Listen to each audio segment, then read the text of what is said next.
All right, welcome to Talking Ball with Bill Flowers, our weekly segment to where we talk with Bill Flowers about what's going on in Ole Miss football. Bill, this weekend it was just a special day in Oxford, man. It was a shocking day in Oxford for our defense, and wow, what a good shock it was. Yeah, you saw linebackers that could kind of tee off. I talked about it a little bit last week on our show that we had trouble with dual threat guys, and having somebody that's not a dual threat guy just kind of, I don't know, strengthens up our defense a little bit. But I was not expecting what we saw. Isaiah Spiller could not get loose at all, and by the time they figured out that Devin A-Chain was kind of the key to unlock the defense a little bit, it was too late. Yeah, I mean that's what was so shocking was that our defense was able to really control the line of scrimmage. Um, I mean it was that was the task at hand, and they knew that that was the challenge, and they arose they arose to the challenge and they took it, and you know, A&M's strength is the run game, and they have a formidable run game, and that's what was just you know keeping everybody up at night, was thinking that our weakness is the run game, and we're going to run the ball down your throat, Ole Miss, and we don't feel like you can stop it. And wow, they took that challenge and they brought the pressure. I think, you know, every time we bring pressure, we it gives us an opportunity to make plays, and I'm glad we were extremely aggressive in doing that. And you just got to give hats off to our defensive ends, and I mean because that's where it starts, is that pressure on around the end, and knowing that if you drop back and you give Sam Williams 7-step drop, uh, it's not going to be uncontested for the most part. And so that was a that was just a heck of a game by our defense. Okay, two questions here, real quick. Go switching over to the offensive side of the ball. Were you ever a part of a game where you got 400 yards in the first half and only 15 points? It was so weird. It was like so dominant yet so scary. Yeah, it was a lot of that had to do with Corral being hampered by that ankle. Hmm. So I think that's the reason why you were at 15 points. So I mean, the fact that they were able to do that, and you saw where Corral in the second half realized that he was going to have to push himself, it just kind of shows you that, I think he was trying to play the long game. Hey, you know what? I can't get taken out of this game, and I think he played conservatively with that, which was smart of him to. And I think that's unfortunately and fortunately, that's how our offense is so effective, is by, you know what, if you can take away our RPO and you can take away our ground game, you're not going to take it away every single play. But if you can take it away a majority of the time, okay. But we do have a quarterback here who will split you, and that's what he's done so well all year long. And so I think that's where we were really kind of lagging in putting those extra points on the board. So it was frustrating, but you could also kind of understand why. Yeah, yeah, absolutely. And also, Jerry and Ely had his best game at Ole Miss. Oh yeah, It's and just absolutely but fantastic. yeah, and to answer your question, no, I don't think I can ever recall where we put 400 points up and then only came away at 15 points. Yeah. No, What but is yeah, what would be the 2003 equivalent? Because I know there were some days that the offense got off. Would it have been in like the South Carolina game, maybe? I mean, I guess. I mean, 400 yards in the Yeah, first half is a we lot chew of up yards now. yards. Yeah, What that's a lot of yards. I mean, and you you guys would be know, like 250 at that point. I would say the Alabama game when we Alabama. just teed off on Alabama in 2003. That was I mean there were a lot of big plays in that game. Hmm. Um, so I would, just off the top of my head, besides the Texas Tech game that was just who had the ball last. I mean, I would think Alabama was a really high scoring game with a lot of yards. But again, 400 yards in the Yeah. first half with 15 points, or 400 yards period in the first half. I don't think we ever came close to that. Yeah, it's absolutely weird to think about 400 yards and a half. It just Yeah. blows your mind. Well, and when you look at if you looked at the scoreboard, I mean, you would have thought there's no way that's right. 400 points, Ole Miss. I mean, 400 yards by Ole Miss and only 15 points. You're like, that's got to be wrong, especially in the first half. Yeah. And that is the best defense we were going to see this year. So once we got to the red zone, everybody's talking about red zone problems and things like that. A lot of that has to do with the condensed space and those guys actually being good, because that defensive line was nasty. Yeah, I mean, there's a reason why they beat Alabama, and they're a great team. But it also just shows you how good that offense can be when you have all cylinders, going. And Matt not being able to just take off when he wanted to take off really kind of said, all right, we're gonna go strength for strength. Our offense versus your defense minus our quarterback in his run game, and it didn't. I mean, it was an equalizer. I mean, they were really good. So, but when Matt had to run, you saw where they were like, we don't have an answer for that, and it's not really fair. Yeah. And that's why he should be the Heisman winner this year, because I don't think there's another player that has the ability to take over a game by the air and the ground. I mean, we've seen it. Like, he is our difference maker. Not to take away from other guys on the team, but he is a unique talent that has not come around very often. No, he's extremely special. Now, looking at the Yeah. wide receiver position, Dontario Drummond came back, and Braylon Sanders played a second game in a row. Yeah. They look like they're starting to get a little bit more healthy. Jonathan Mingo dressed out for this game, even though he didn't play. So there's a chance by the Egg Bowl we're at full strength. What would you do with Vandy this weekend? I would play our starters for the first half. That's what I would do. I told you, asked me, where was there a game where we just in the 2003 season, was there a game where we just felt like we were playing a video game against junior high? And yes, that was against, I want to say, Arkansas State or Louisiana Monroe, one of the others. I think it was one of the two. I think they pulled us out after the first quarter because we were just drumming them so bad. And I think that I hate off weeks, and I think the best week for an off week is a game like Vanderbilt. Unfortunately, Vanderbilt's probably going to come in and play extremely tough. They are. That's what they wanted. That's what they do against Ole Miss.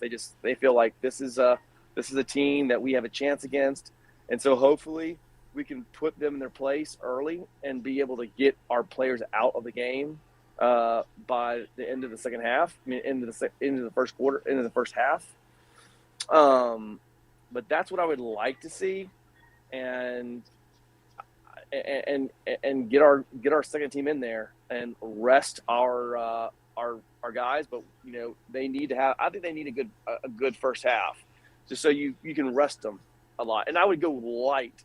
I think it's really important for Kiffin to practice the ones extremely light this week. I think that's extremely important. I bet he will. I bet he will really give these guys, the ability to rest, try to rest their legs. Go into the Vandy game fresh as it can be. Take them out as early as possible, and then get them ready for Mississippi State. All right. What stands out to you about playing Vandy during your time in college? Well, what do you remember about Vandy? Well, one's me getting knocked out and peeing catch up. Two is Doug Ziegler's awful ankle break. And then I think they beat us once. So it's and Jonathan Nichols' last second field goal in 03.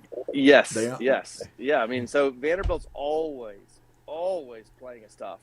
I mean, they come to play, and I think this year is a unique situation for them. Good for us that they are just really bad this year.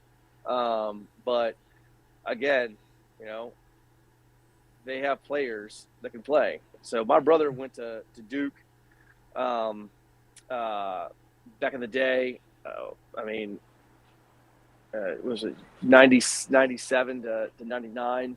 Um, and we saw them play FSU. And, they would play FSU for 2 quarters. And then after 2 quarters, the depth would just, they'd be depleted and they would just get crushed and run over. Vanderbilt's got players, and they've got the ability to play with us for 2 quarters. After that, that's when you've got to really, just put your foot on their neck and make the game over. I would like to see us be able to do that in the first quarter, but Vanderbilt's always going to play us tough. They just are. So you can't overlook them. And I guarantee you, Kiffin's telling them that. But remember what I told you about with Cutcliffe. Our 2003 team, Cutcliffe looked at us and essentially said, I'm going to give you guys responsibility to have short practices. If you guys are mature enough and you guys are mature enough and experienced enough to where I'm going to allow y'all to show us at an hour and 45-minute practice. I want you guys to be fresh. I feel like these guys now are mature enough to be able to have those light practices. They say, do not overlook Vanderbilt, but you guys need to be efficient and effective with the least amount of time on this field as we possibly can be.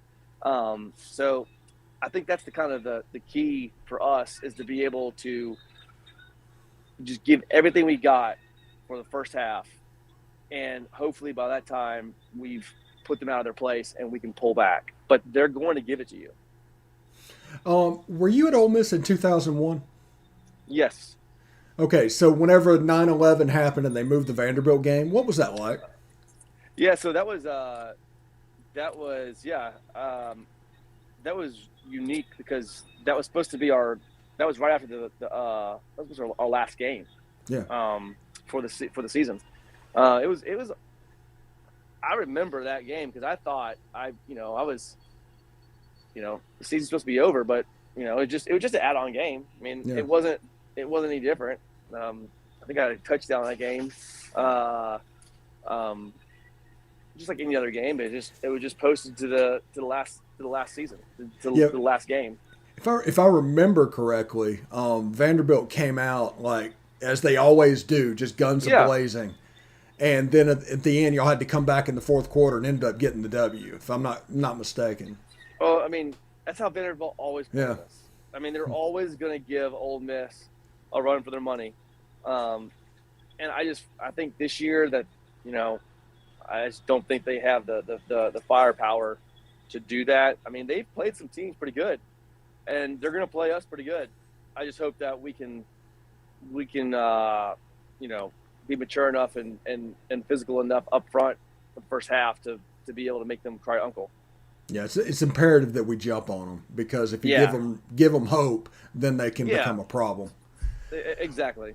The Egg Bowl, as we saw Auburn having a 28-3 lead and blowing that this weekend. You Man. can see that Mississippi State they're going in a positive direction. You got Will Rogers versus Matt Corral. Thanksgiving looks like it could be a little bit of fun this year. Yeah, I think you're seeing Mississippi State peak at the right time. They're a team that doesn't look as mature as they should be. I mean, you see a Jekyll and Hyde. You see situations where you're like, how did you play that bad this game, but you played so well this next game? And I think that's a good thing for the state of Mississippi. I think you want to see Mississippi State having to play Ole Miss at the end of the year, and these are two great teams playing each other. Right now, you're seeing Ole Miss as the team that's, they're the top. They're right there at the top of the mountain, and you see Mississippi State climbing quickly. And so, I think Leach is coming on. You know, you saw Kiffin give him a strategic compliment. Yeah, yeah, But I mean, they look great, and I mean, they're in the SEC and they're in the SEC West, and they got good players, and they seem to be, you know, peaking, and they're a scary team because, you know, they've got ability to put a lot of points up on you, and if we don't offensively have all our weapons and not clicking on all cylinders, you know, you might not be able to keep up with them if it gets into a high scoring game. yeah. Two stats for you real quick. First of all, if Ole Miss can win out and go to an Access Bowl, that's 3 Access Bowls in 7 years at Ole Miss. So what's an Access Bowl? That is the playoff and the 4 bowls that go with them. Those are the first choice bowls in college football. So the Peach Bowl, the Sugar Bowl, the Cotton Bowl, the Rose Bowl, the Orange Bowl, and the Fiesta Bowl. Those 6 would be the Access Bowl. And Ole Miss has Okay. hit the Peach, they've hit the Sugar, and if they go to another, and that's 3 in 7 years of the top bowls. I mean, everybody wants to get in the playoffs, but you're right there on the edge if you can Right. do that. So anybody telling Ole Miss or anybody that what Ole Miss can't do here, they're absolutely wrong because that's 3 times in 7 years knocking on the door, and then the NCAA in the middle. So yes, so it can all be done Right. here. And the No, other, go ahead. I think you're 100% correct, and I think that what solidifies that is having consistency in coaching and having a consistent program. So if Kiffin will stay, I think you've got the ability to create, you know, just like Alabama. I think Kiffin has the ability to create an Alabama here. You you're going to have LSU always. They've got a breeding ground there that is extremely deep and rich. But Kiffin is a great coach. He's going to bring in great talent. It's player friendly. It's not a massive school. It's not a small school. It's a really sweet spot, and he's got the ability to, you know, stay here in Oxford. He seems after that win against A&M, you saw almost like a piece for him that I haven't really seen. It was like an affirmation. Yeah, yeah. It was sort of like, you know what? Maybe this is the place where I need to be. Yeah.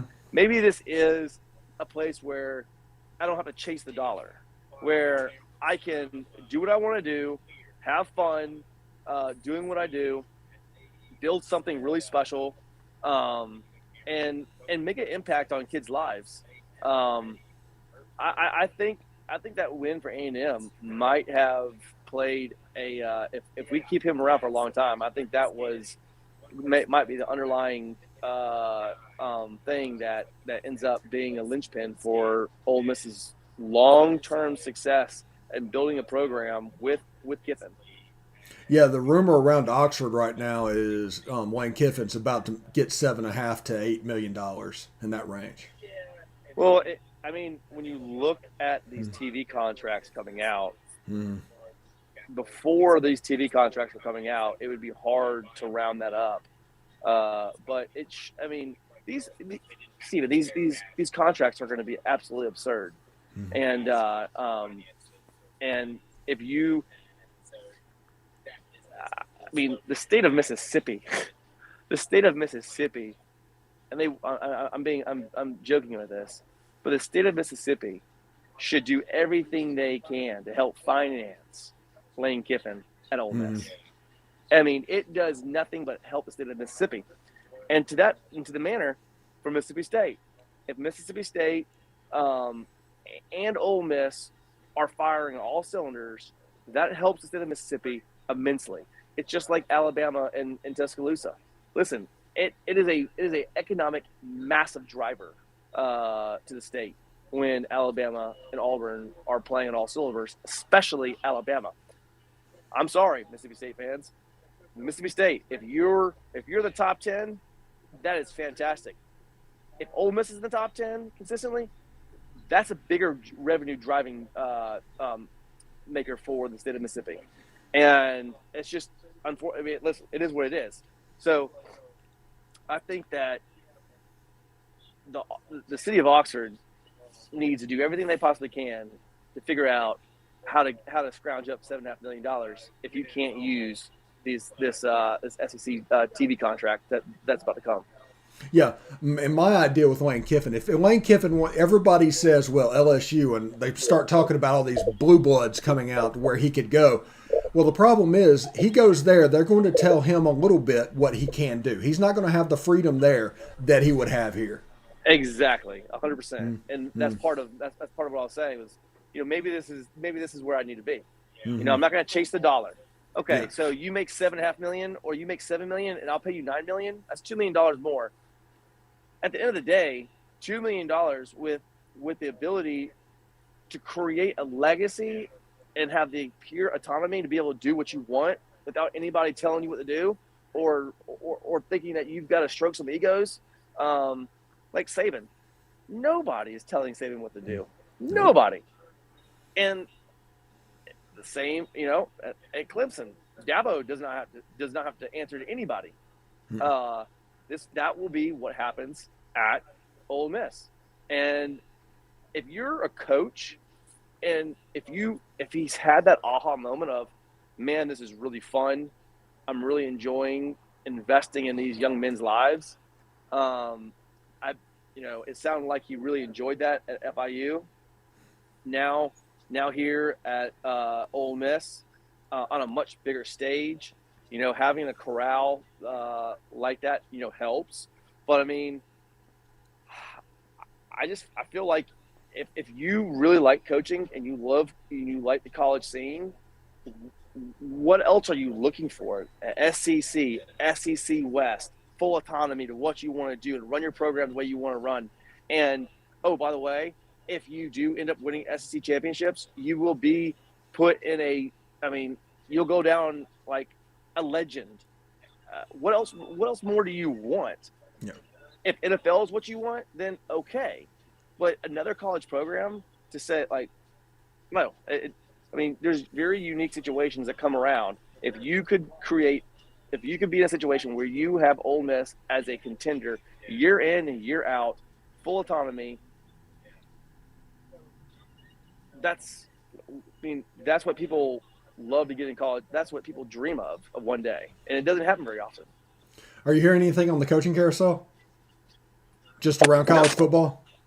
No, I really haven't. I haven't really stuck my ear to the ground regarding that. There's, I would think that we've, Jeff Lebby, he's a hot commodity, and I think I would have to think he's gone. Just from a standpoint of a young guy, great career aspirations. Listen, if you're going to leave, you want to leave on top. Mm-hmm. In this world we live in, you're worth what someone's willing to pay for you. And, if you leave on top, you're worth more if you leave in the middle. So I would think it'd be a good move for him. And I think any Ole Miss fan that says, oh, boo, shut up. That's just ridiculous. Like, what? He owes it to you to be an offensive coordinator for Ole Miss all his life? No. That's what you, as a head coach, you want your head coaches to leave. And I think that's another thing that's something that Kiffin can do that might be really cool, is to create a coaching tree that is really wide. But in order to do that, you have to be at schools or an organization for a good bit. Look at Mike Shanahan in the NFL. His coaching tree is far and wide. Belichick's far, deep and wide. There are. Saban's coaching staff right now. People want to come to Saban because it's a rehabilitation center for coaches, for either PR or for need to kind of sober up or whatever it may be. They know that that is a place where you want to go to become better, because he's going to push you and teach you and help you. If Kiffin could do that, if he could bring in young minds that are really successful, that could become really successful, and bring this as a place to bring like a magnet, dude. That's how you continue a great program, is by bringing in great coaches. Because I'm telling you, I've seen it. You have these coaches that come in, they pucker up, they bring in the great staff, then they get fat and happy, and they don't feel like they have to replace the talent with something great, and and it doesn't bode well. And so, as good of recruiting as Saban's doing, he's doing even better with the recruiting of coaches that can take those players and get the most out of them and help them be consistently a championship team. Yeah. You want a little nugget on the coaching carousel? I would like a nugget. Okay. Two boosters in South Florida at Miami, if they move on from Manny Diaz, have inquired about Hugh Freeze. Oh, I mean, that wouldn't surprise me. Yeah. Oh, I did hear that. What was it? This is kind of funny. So it had to do with Tampa. Oh, Florida. That's what it was. It was Hugh Freeze going to Florida, and that it wouldn't happen because I heard that he had a lot of time in Tampa with his indiscretions.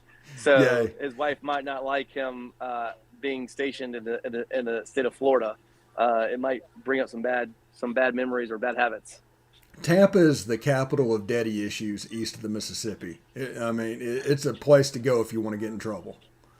Yeah, so that was the only thing I heard, and I was laughing when I heard it. So, but so Hugh Freeze to Miami. I heard Freeze to Florida. But okay, that's the first nugget, and that makes sense. Yeah. And it's starting to go around. Basically, my guy that's in South Florida called me up and started asking about Freeze. I'm like, why are you asking me about Freeze? And then he told me what was going on. But they just they brought him up unprompted. So they brought it up to him. So it was interesting. Yeah, I mean, he is a great coach. He's going to do well at any program he goes to. He's a unique talent. And I think listen, people make mistakes. And, like, look at, King David. Listen, there's a reason why God said, "This is a man after my own heart," and He said it to him even after he fell. Listen, the guy understood that he did wrong.